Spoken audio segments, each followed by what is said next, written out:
Welcome to Data versus Commerce, where we explore the messy middle between database and doorstep. I'm Matt Johnson. And I'm Floyd Blakey. Let's dig in.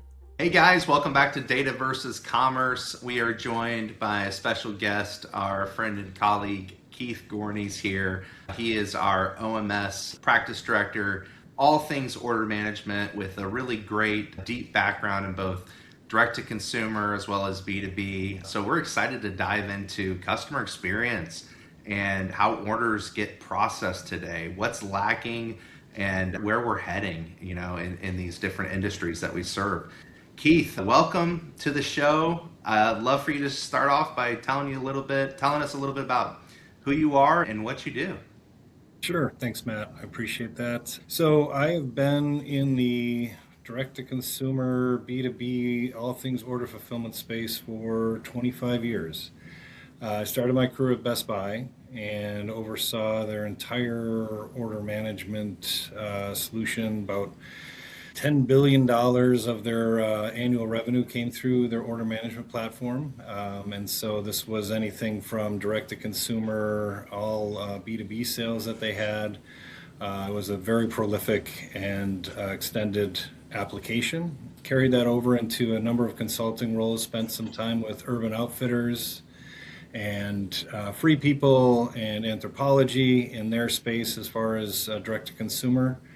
And now everything is just focused on ensuring that our customers are set up for success regardless of the industry that they're in meeting the promise that they're setting with their customers for order fulfillment.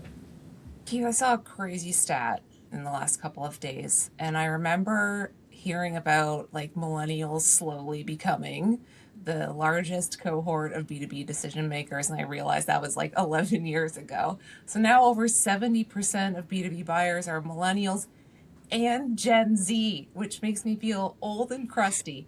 Boomers are basically all retired.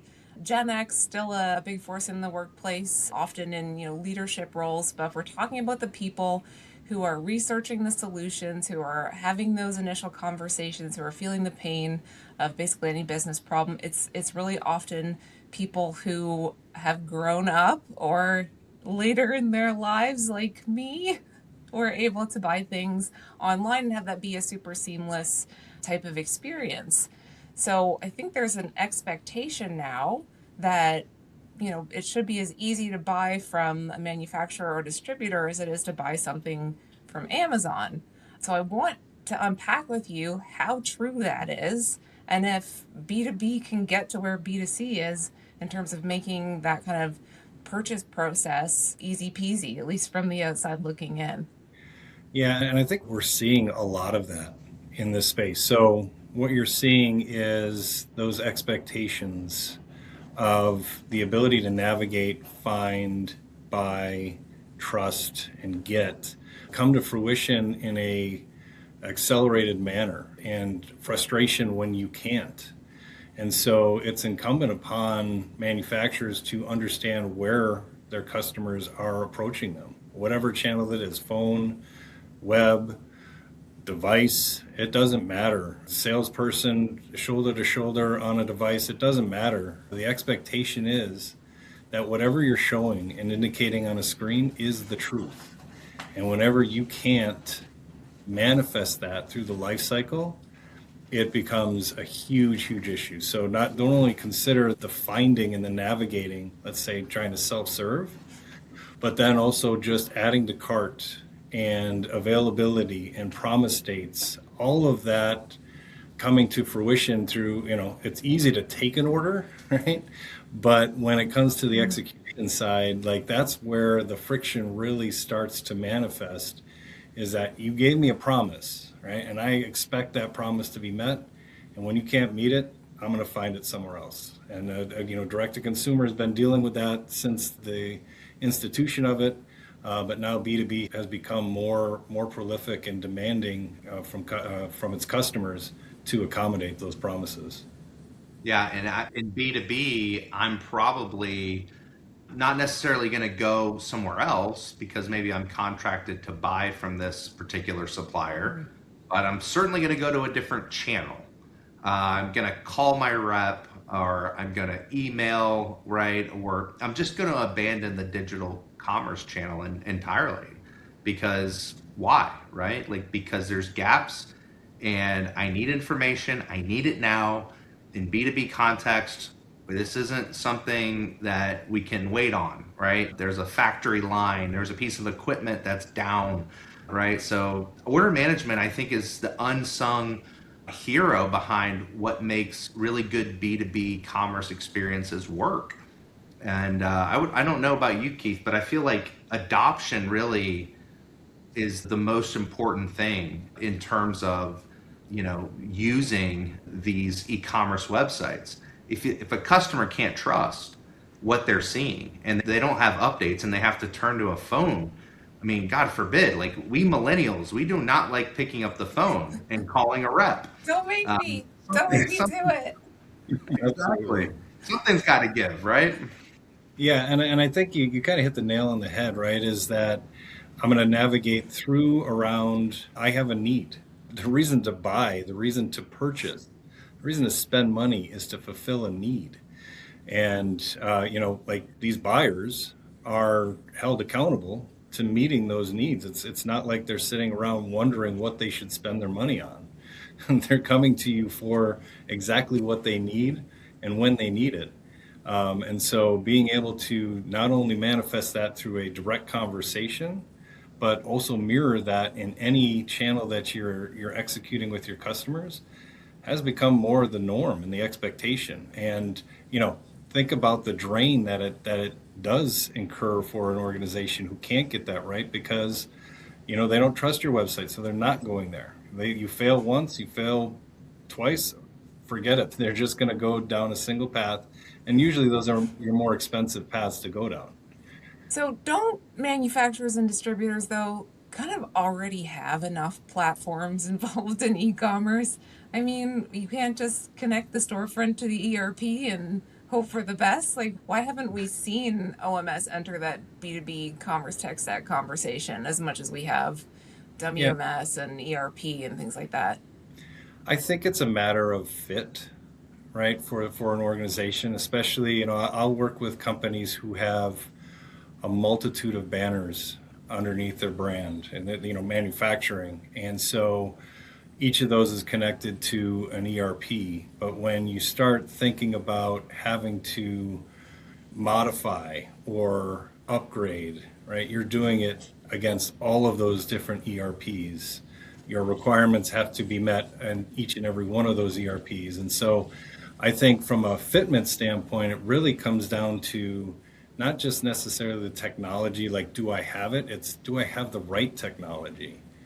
And what we've seen is that ERPs, while they have every organization needs one, they've become so reliant upon it that it's more like we're working around it versus with it. And I think that's where an OMS comes in, and it evangelizes the opportunity to do massive things like global inventory visibility, right? And right now, what you see channel conflict, phone, device, salespeople, manual orders, right? They're all flowing in. And when you can't execute those necessarily real time, that demand starts compounding on each other, and they're racing against that inventory. And so what an OMS will do is it'll capture all of your different channels of inventory, your supply chain availability, and expose that to all of your channels so that you have a real-time version of the truth that you can produce for your customers. So that's like the 101, right? Just getting inventory availability correct is 101. Then you start to get into the nuances of, hey, what's the fastest, best, easiest, cheapest, right, way to get this to that customer? You see a lot of times where you are taking those race condition orders, and now you're having to make phone calls back and saying, I'm sorry, we actually don't have this inventory, you're gonna have to wait. So that ability to put that data in front of your customer that can allow them to trust that, yes, they have this available right now, is actually paramount to creating that trusted experience with your buyers. And one of the things I was thinking of, Keith, as you're talking was, that we often think about the buyer, right, in terms of the buyer's experience, but what about the customer service team and their experience?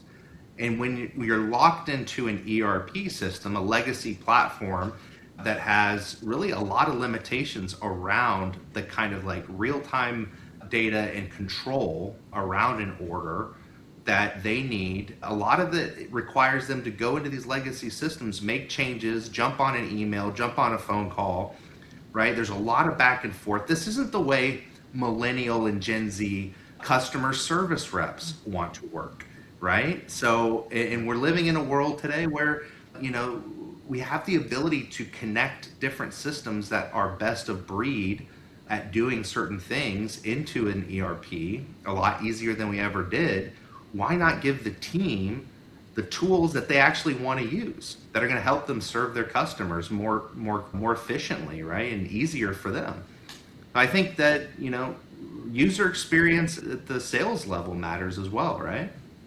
Yeah, and I think it's a great comment, right? Is that, you know, the experience doesn't end with clicking the submit button and then just hoping, right, and praying. There's a lot of different nuances that go into the journey to get that order fulfilled, especially if you're manufacturing based off of that demand. And so you need to understand not only the workflow behind the scenes, but then for any time a customer calls in and says, hey, I need to change, I need to accelerate this, I need to pause on that, and you need to be able to give your customer-facing resources the ability to adjust on the fly. And the common use case is, you know what, cancel, let's recreate it, right? Let's cancel the order and we'll just start from scratch. And that also has created a ton of friction because sometimes these are, you know, hundreds of thousands of dollar orders, and starting from scratch is, you know, effectively unacceptable. And so your ability to pivot and look at an order not just as a whole, but as the pieces and parts, and be able to modify that to accommodate your customers' requirements is massive. And the OMS allows you to look at each and every single piece of that, part of that journey, see order line statuses, quantities fulfilled, quantities out for shipment, so you understand precisely what you can do for that customer when they're right in front of you.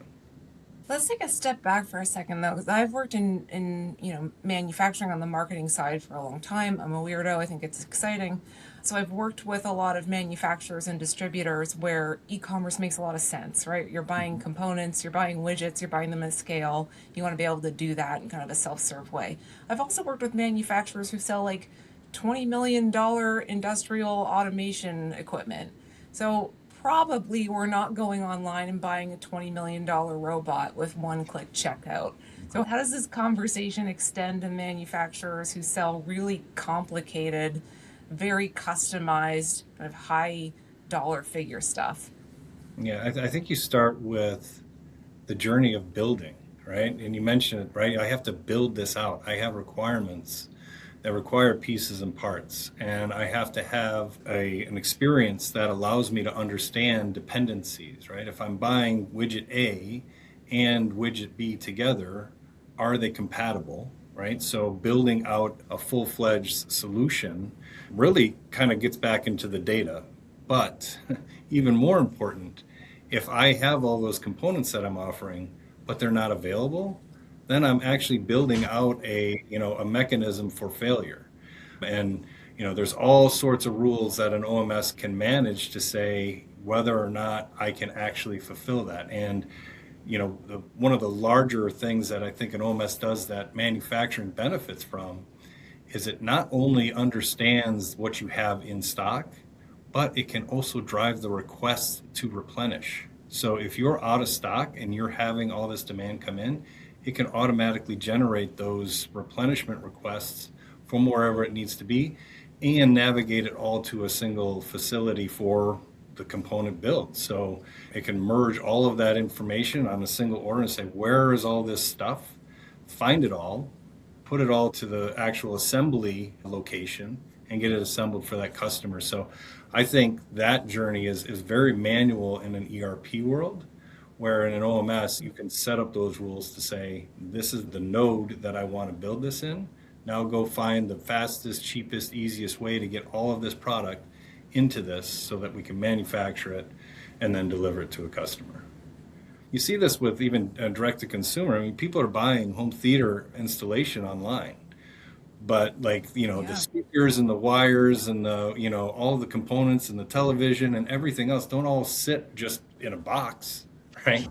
Like they all have to get merged together in order to get onto a delivery truck and then come to your house for somebody to install it. So this is not a new feature that we're just uncovering. The OMS has been doing this since the inception of when it became popular in the early 2000s. Well, it just reminds me of a particular industry that is fairly legacy in the way that it operates. Very ERP heavily reliant, and that is like electronic components. And you think about all of these data centers, and we just did an episode about AI, right? And you think about all these data centers and all of these different installations, electrical installations that are going on, and the chips and the wiring and the harnesses and the conductors, and there's all these components that need to be delivered to a customer, right? And they're all handled individually. Well, imagine the experience that you can create for the customer if you're able to orchestrate all of these different components and deliver them, and to be able to do it all online without this crazy custom sales process, which requires so much manual quoting, right? Like digging into different systems and pulling back the numbers and delivering the quote and the lead time. Again, like electrical engineers, these people that are on these projects today, they require a different online experience. But it's crazy that, in their day-to-day, they're using state-of-the-art technology, and yet when it comes to the actual digital supply chain that they're trying to source their products through, it's completely busted. I think two things that I've seen in this advent is that you see branded manufacturers, right? So people who are selling direct to consumer and also to wholesale, they've actually, if their direct to consumer channel has an OMS against it, but their wholesale is ERP driven. And we're seeing this massive migration of saying, well, guess what? Like, it's the same products that I'm offering direct to consumer and through wholesale. So if I can merge all of that into one platform, now I don't have to reserve one bucket of inventory for one channel and one of the other. I got this holistic pot of inventory, and anybody can come and get it, right? So we're seeing that a lot with the direct, those branded manufacturers have a direct to consumer channel, but are also servicing the wholesale model. I think the other thing that's very interesting is we talk about how complex the B2B orders can be. And in a typical D2C, it's I want it, and I want it as fast as I can get it. BOPUS or in-store pickup, right? Curbside, DoorDash, however fast I can get it. Whereas in the B2B model, speed is great, but it's expectation that's even more required, right? So, and my orders may not necessarily just be hey, I want it today. It's I'm ordering for a job that's going to be executed 3 months from now. And think about that. Are you going to reserve, let's say they're ordering 1,000 pieces. Are you going to hold on to 1,000 pieces of inventory for 3 months? Or is your OMS going to capture all that demand and be able to say, okay, I know that I have this demand coming in 3 months, but now I can take orders against that 3,000 that's just sitting there, that 1,000 that's just sitting there, and ensure that I have replenishment coming into my supply chain in time to meet that need 3 months down the road. So I think that's a huge thing that we're seeing is that, in the advent of just leveraging ERP, but now adding in this new technology of an OMS, you're able to, I don't want to say rob Peter to pay Paul, but you're able to optimize your inventory flow through because you understand what you have when and where, and are able to optimize how your order demand is fulfilled. Yeah. I do look forward to the future that I believe you're building, Keith, which is where you can DoorDash a $20 million robot. 2030, 2035. What do you think? If we're thinking about, a The rate of manufacturer distributor, inflation, you're right. yeah, 20 million with dollars will give me like a Roomba at 2030. Yeah, It's true. right. If we're thinking about a manufacturer distributor that maybe is, leaning entirely on ERP right now to help run their e-commerce, they're kind of feeling the pain of that legacy tech stack. That's really the bottleneck, is order management. Like, what do they do first? How do they dig themselves out of that hole? And I think that's one of the main misconceptions about OMS is it's an OMS or it's nothing, right? ERP basically it's an ERP or it's nothing, because you're utilizing the entire support structure of that ERP. Where OMS can actually be is component. You can build it as components. And when I think of the largest issue that's impacting manufacturing today, it's inventory availability. That's the first step. And OMSs typically just have a native feature that you can build as a service that says every time, every inventory movement, receipt, transaction, QA hold, all of those different things that impact inventory availability can be fed into an OMS component. You can just buy that OMS component, set that up as your first step, and expose that as a service of just availability. Okay, that's the first step. I would invite others on. The other side of it is the demand side. So not only so now once you get your feet wet with, okay, yes, now I trust what inventory I have, now you begin to at least potentially even just feed the quantity of demand, not necessarily the order per se, but you can just feed it demand and say, you started today with 1,000, the ERP just took in 10 different orders and now it's down to 500.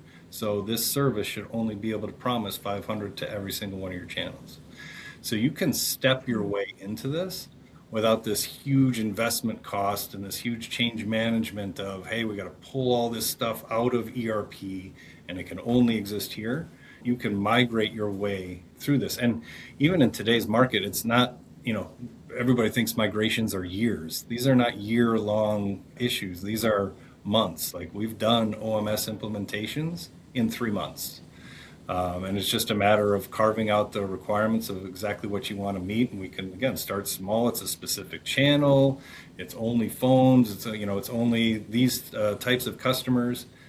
There's so many different ways you can slice and dice this capability to begin to appreciate the foundation of it as you build and grow on top of it. It's not it's not a slam dunk, big bang, huge change management curve. It can absolutely be used to optimize and migrate over time as you become more comfortable with it. I love that, Keith. Digital transformation is, I've said this before, it's not about trying to do everything. It's about doing the next right thing in the right way. And I love that about OMS, the composability of it, and the ability to scale and not disrupt the entire sales org. So really good stuff. We really appreciate you being here, Keith. This is so awesome, informative.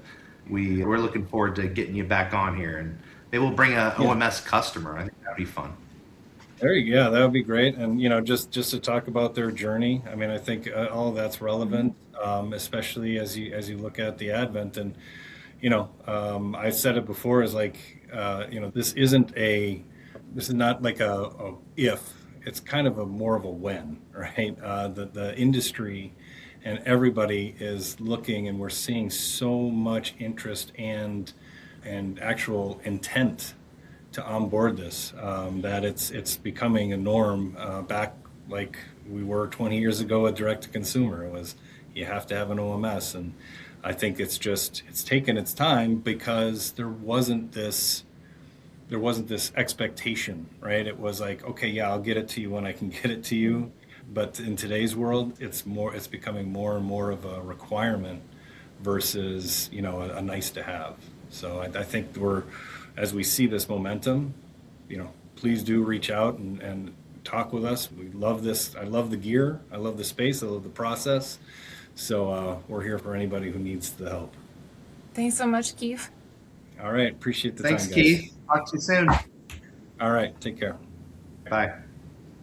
Thanks for tuning in to this episode of Data versus Commerce. New episodes drop weekly. So if you're responsible for any part of how products get from a database to a doorstep, subscribe now on Apple, Spotify, or wherever you listen.